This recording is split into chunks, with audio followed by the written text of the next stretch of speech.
Kellen Diesch. That's one of the names I had to look up to spell for this episode. I would pronounce for this episode because I would not have gotten Diesch from that. I would definitely not have.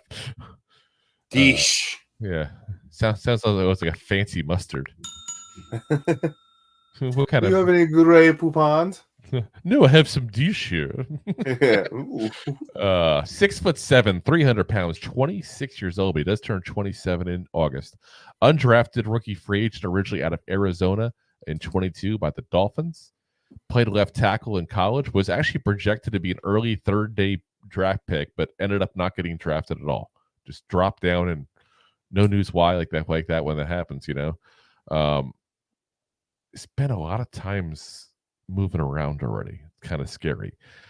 Signed with Miami right after the draft. Was waived August 30th. So he lasted 3 months.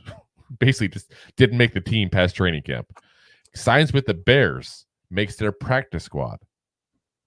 And then ends up in their training camp the next season because he signed a future reserves contract there. They waive him at the end of training camp there August 30th. He literally signs 2 days later with the Steelers for their practice squad. They waived him about a month ago. Claimed off the waivers 2 days later by the Browns and was waived 2 days later for with a failed physical designation. I looked up and scoured for injury, issues at that point there. Nothing came up with any news on what the injury was he had that he failed the physical for. But obviously that was, again, a few weeks ago. So depending what the injury was, if it was a minor one, they just didn't want to take the risk on. He might be perfectly healthy now. And again, guys, Miami, Chicago, Steelers, Browns, Giants, potentially. We'd be his fifth team. We've been in the league 2 years. And he hasn't played a single snap in the regular season. Yeah.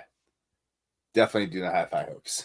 Now, what made me go into the mode of looking this guy up was my curiosity on the economics of this. Because you hear about that, guys who never make the NFL teams, but they go practice squad to practice squad, and they make a decent living and make a decent chunk of change for themselves. I looked it up. I'm curious. So in the last 2 seasons, while sitting on the practice squads for the Bears and the Steelers, he earned checks for $423,000. Ooh. He also got an additional $140,000 in a signing bonus from the Dolphins because he was a highly sought-after rookie free agent.